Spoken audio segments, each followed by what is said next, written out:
Hello everybody, welcome back to the Daily Kerbal. Today, it is long overdue that we finally perform that moon landing. Now that our infrastructure is set and we've tested out the fuel tanker, uh, my thinking is the following, alright? We've got several quests around here. We got a lot of rescue contracts available for us to pick up.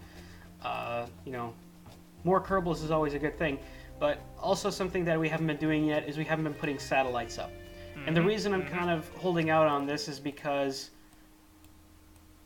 I'm waiting until we unlock our relay antenna.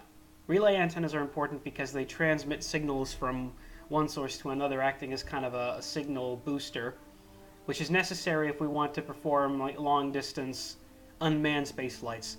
Right now, I think we can basically send a probe out to the moon. That's probably at the farthest that it will go, and then we're kind of stuck there. So for that reason, I think we need to carry these relay antennas and use satellites as specifically for that. In order to do that, though, we're going to need scientific data. So what are we going to do? What we're going to do is we're going to go over to the Rockomax lunar station. And I'm also noticing, hang on, let me quickly jump back to the tracking station. I think I'm also noticing Tangan's and Durster's crafts are still up here. We can terminate those. Those are not necessary. Anyway, back to the lunar station. And I believe we have a full crew prepped and ready to go on a lunar landing here. We have Jeb, we have Gemstead, and we have Cathfred. Right. So, Gemstead's the scientist. She's definitely going. And I think what we're going to do is we're going to take Jeb. Jeb's... yeah, he has an orbit around the moon, but he hasn't landed on the moon yet.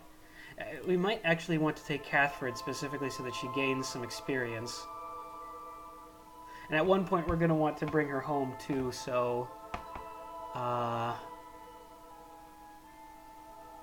no, for now we're just going to take Jeb. So what we're going to do is we're going to transfer... I actually don't want any of the SAS to... so we're going to take Cathfred. She's in here, right? Transfer crew. Yes. Oh, Bill's here too. Oh, hey, Bill. Totally forgot that Bill was here. We had 4 people on the station. That's okay. In that case, it's either Gemstead or Bill. Bill has an orbit around the moon achievement. She has a planted flag. So Gemstead's already beamed down. We're going to take Bill instead. So let's transfer Cathfred to the lander can. And let's also transfer Bill to the lander can. This thing has some fuel. Hopefully enough to make a single landing and then come back up here. We'll find out. Anyway, I'm going to turn our flags on. This way I can adequately see where we've already been and where we haven't. And I think this crater right here is a good place to land. Because this crater and the canyons, I believe, are regarded as separate biomes. If we can land somewhere around here reliably, then we could even go so far as to pick up 2 different samples from 2 areas, although the lander craft will admittedly only be in one spot. But we're going to try land in the crater for now. Let's see if that works. So, for that, we're going to need to speed up until right about like a 90 or maybe even a 45-degree angle to it. You know, like that. That's fine. Now, the first thing and the most important thing, we quick save. And then we undock from the lunar station. Use a small RCS boost to push us away from the station. And turn our SAS on, obviously. Keep our fuel up that we can see it. Then, yes, because Cathfred is unexperienced, we're going to be doing this manually.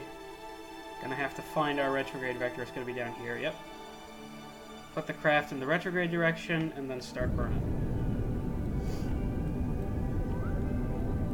Gonna want to be nice and conservative with our fuel supply. Keep us on the equator as much as possible to make docking later on easier. Also, keep in mind that this is going to...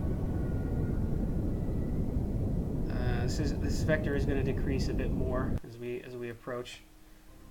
All right. Now, let's get going. I'm going to wait to start our slowing down, like right here, where we are. Now let me kind of orient us towards there. Make it easier to stay on the line. Now we're going to start slowing down dramatically. I want to perform this landing and have still like a half of our fuel left.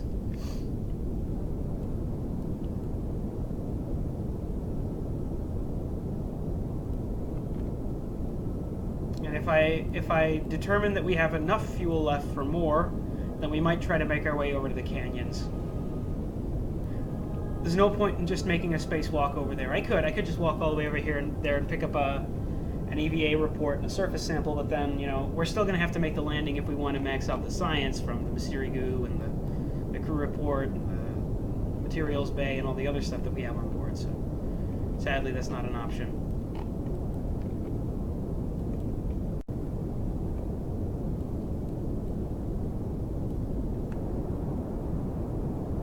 Burn down to 200 meters per second and then let it fall some more. Alright, because the rate at which we get to slow down is pretty good. I'm going to let it go up to 200 and... nope, forget what I just said. We're going to start slowing down right now.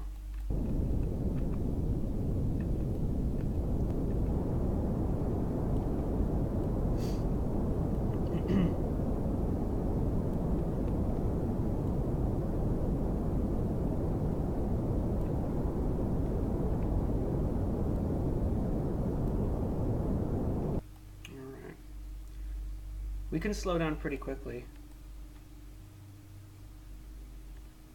Okay, I'm already seeing the bottom texture, so now's probably a good time to start getting control of our speed.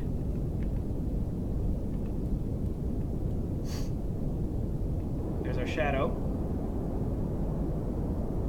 Also an indication that we're very close.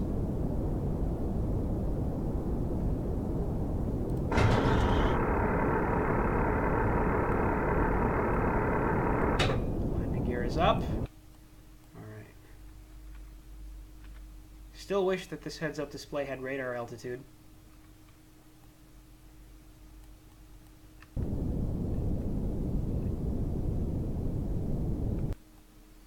Burned through more fuel than I'm comfortable with.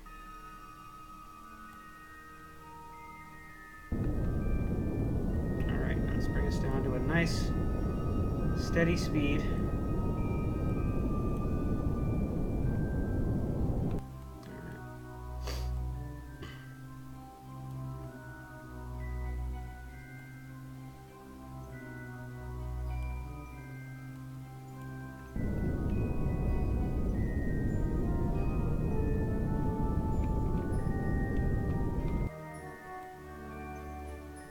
Where's my shadow? It's right directly below us.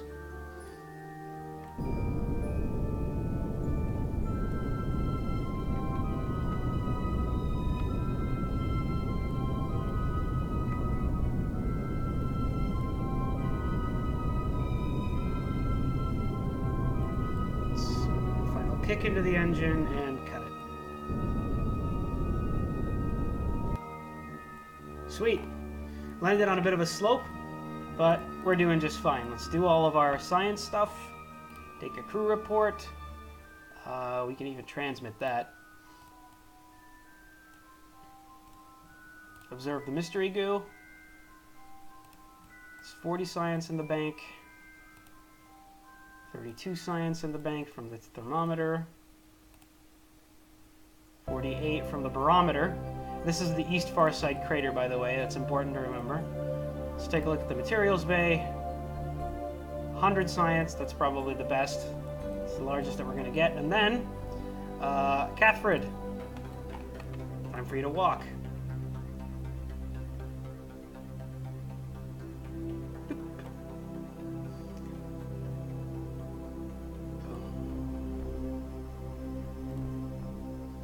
Okay, let us take a surface sample. Collect the EVA report. Plant a flag.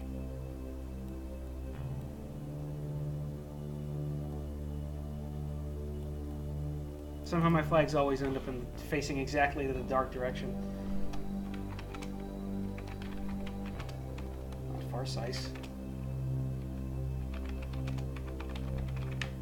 Alright.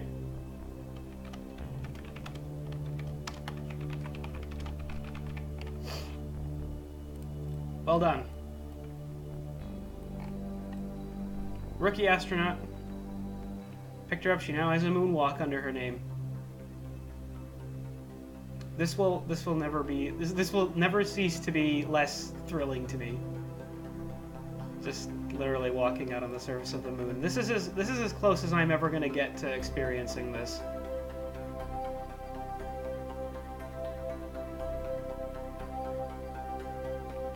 Alright, I'm done.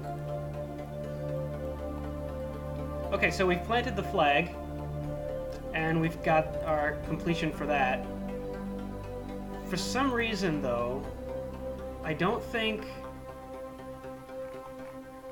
Transmitter recovers scientific data from the surface of the moon. Yeah, I sent a crew report. Doesn't that count? I did transmit the crew report, didn't I?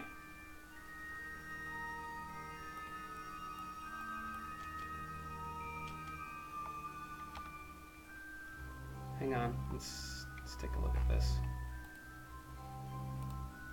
Nope, I'm still holding on to the report. Well, transmit it then. I thought I clicked transmit. Oh my goodness, does this vessel not have an antenna on it? It does. It's right there. Oh, but we're too far away. Okay. We're probably on, like, I'm on the sunny side, but we're on the, yeah.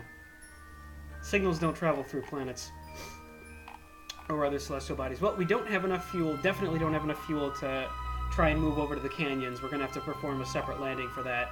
And for that matter, we're also going to have to carry fuel out to the lunar station. That might be our next objective. For now, I think it's time that we attempted orbit again. So I'm going to should I quick save here? Yeah, I'll quick save again. Hope we have enough fuel to get back home. Anyway, actually, before we do it, here, Bill. You haven't been out here yet. He bumped his head over the railings. There you go. It would suck if, you know, they didn't both get to get out of the spaceship a bit.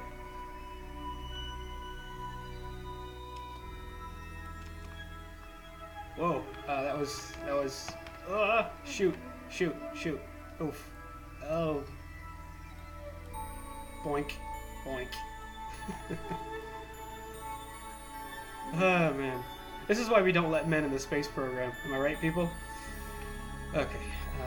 It's just nice and gently... Oh, yeah, that's right. I wanted to do this. We can technically wait to do this until we get back, but might as well do it now that I got him out. Collect this data. And restore it. I said restore it.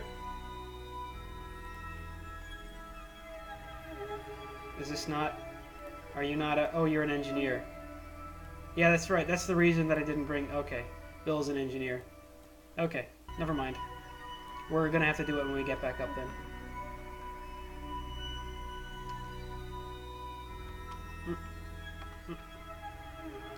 Alright. Back we go. I gotta remember to do that. Gotta remember to collect all of our science data. Okay. So, quick save, yet again. SAS on. Let's go.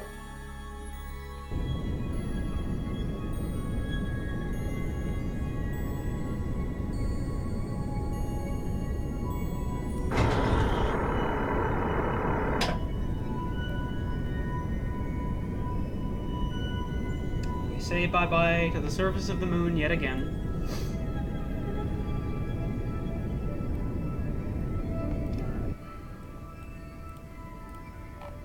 Set the lunar station as our target. It occurs to me that the station might be a little too high in orbit. We might actually want to bring it down even lower, just to make our landing simpler. This, I think we can speed up.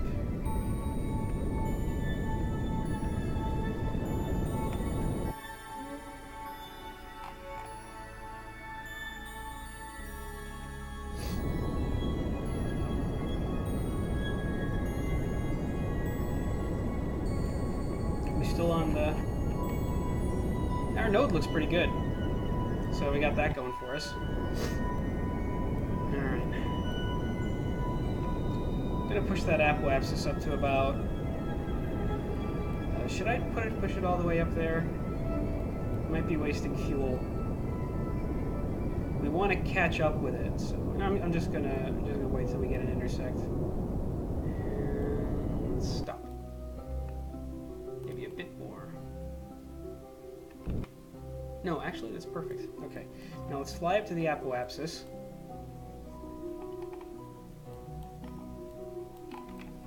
There we are.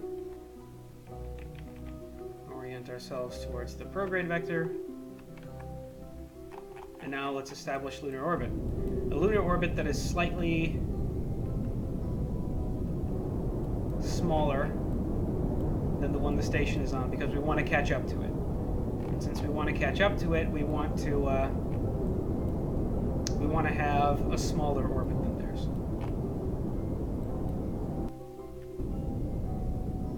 Now that would be pretty good if it weren't for the fact that we're not actually making a lap around the moon doing that. So.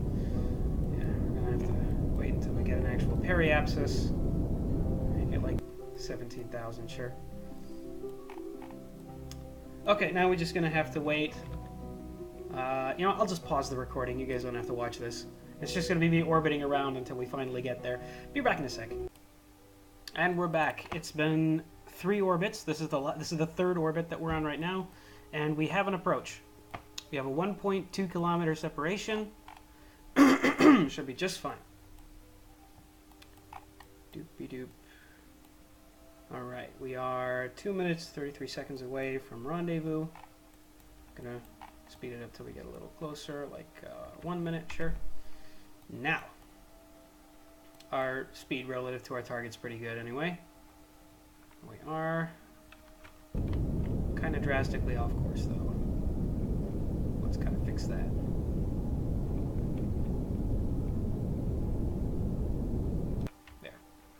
Okay, now we're headed right there. And I would like to draw everybody's attention to the fuel meter. So you'll notice our liquid fuel and oxidizer is down to a sliver, which means that, of course we did start with less than full tank. We'd have about between a quarter and a third of fuel left if I had fueled this thing up entirely. If the lander had been at full fuel capacity, then it would have been a bit easier. Not that this is very difficult, and I'm just saying that perhaps, you know, when equatorial landings are considered, when that's all we're doing, we can probably do 2 of them. Otherwise, we can probably perform, considering that, you know, it takes a significant amount of fuel to correct our course if we go off the equator. Since we do eventually have to get back onto the equator in order to dock with the station.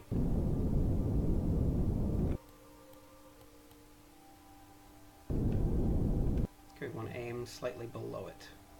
And now we can turn off the engine. Activate the RCS. Where's the docking port? There it is. Set the docking port as our target. I can just barely see the prograde marker down there.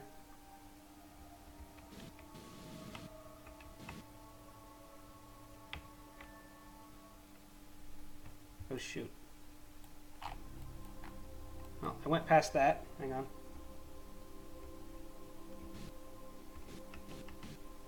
Came by a little bit closer than I realized. I was very focused on...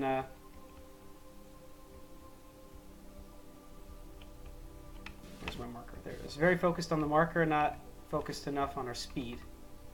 There we go. Okay. We're docked. Now, first of all, let's get everybody back into the crew cabin. Have fun in there. And now let's get... Where's Gemstead? There she is. Gemstead, we got some work for you to do. Form an orbital spacewalk. So, step 1. we're going to need you to collect all the data that has been stored here. Restore that.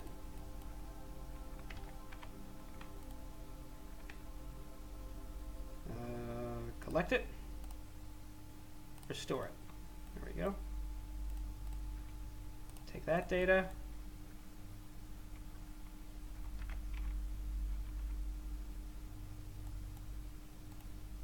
Take that data.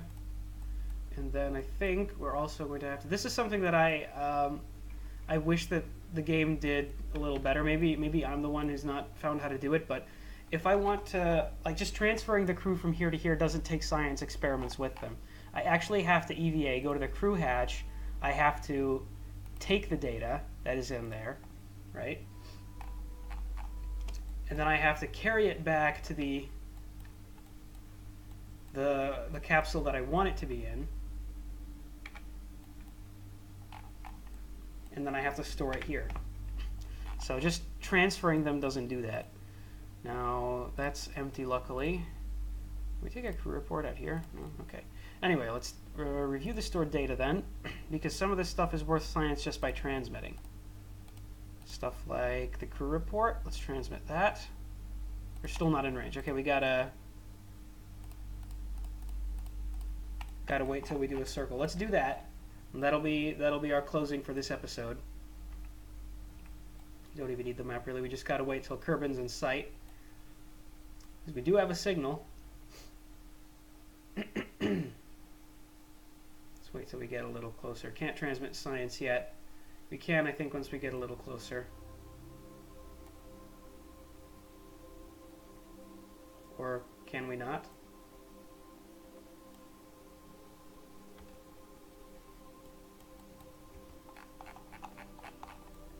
No, apparently we cannot. So communications actually don't work here. That's important to know. I'm going to try one more time.